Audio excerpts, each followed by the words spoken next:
Bentuk perubahan komunikasi sebagai dampak globalisasi.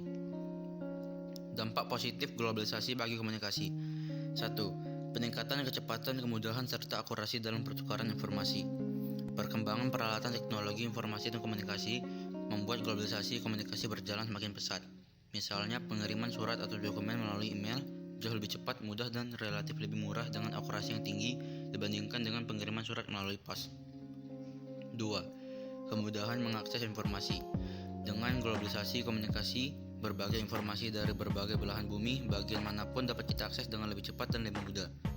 Salah satunya dengan memanfaatkan akses internet. Misalnya dengan membuka website perguruan tinggi negara lain dan mengakses jurnal-jurnal penelitian di dalamnya. 3. Menghilangkan batasan jarak dalam berkomunikasi. Seperti dijelaskan sebelumnya, globalisasi komunikasi memangkas jarak dan waktu.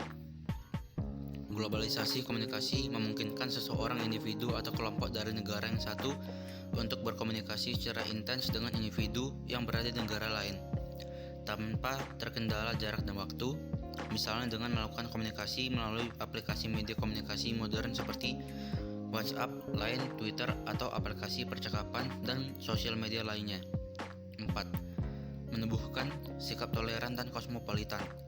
Dengan adanya globalisasi komunikasi, interaksi antara individu yang berasal dari suatu suku, bangsa, atau budaya dengan individu yang berasal dari suku, bangsa, atau komunikasi antar budaya lainnya dapat terjadi tanpa banyak batasan.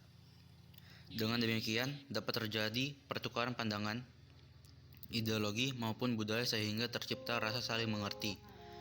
Hal tersebut akan menumbuhkan sikap toleransi. Lebih jauh lagi, dapat menumbuhkan pandangan kosmopolitan di antara mereka. Ideologi yang menyatakan bahwa semua suku, bangsa, dan budaya merupakan suatu komunitas tunggal yang memiliki kesamaan moralitas. Dampak negatif globalisasi bagi komunikasi. 1. Terjadinya cyberbullying. Apa itu cyberbullying?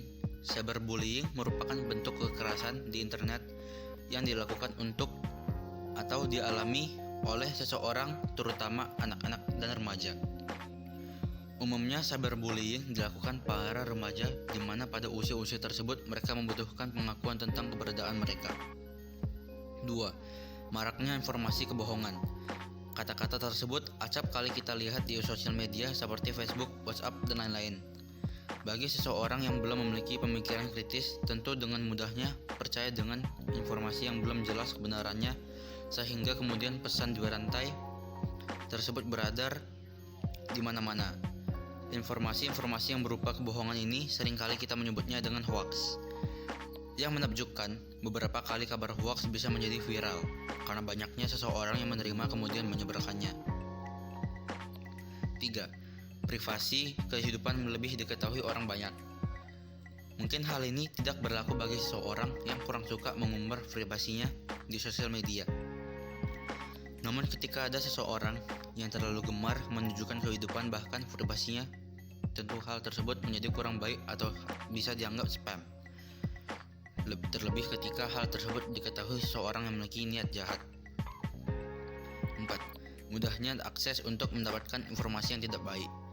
Selain beredarnya hoax, nyatanya sosial media juga memudahkan akses untuk menyebar informasi berupa isu-isu negatif, pornografi, dan lainnya.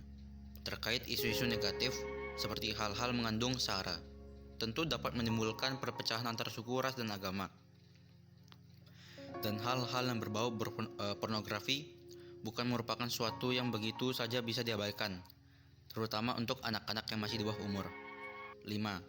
Menurunkan produktivitas.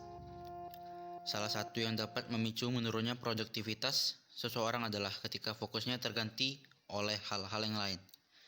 Tentu penggunaan sosial media yang berlebih maka akan membuat Anda enggan untuk melakukan hal-hal lain yang lebih bermanfaat dan bisa Anda lakukan.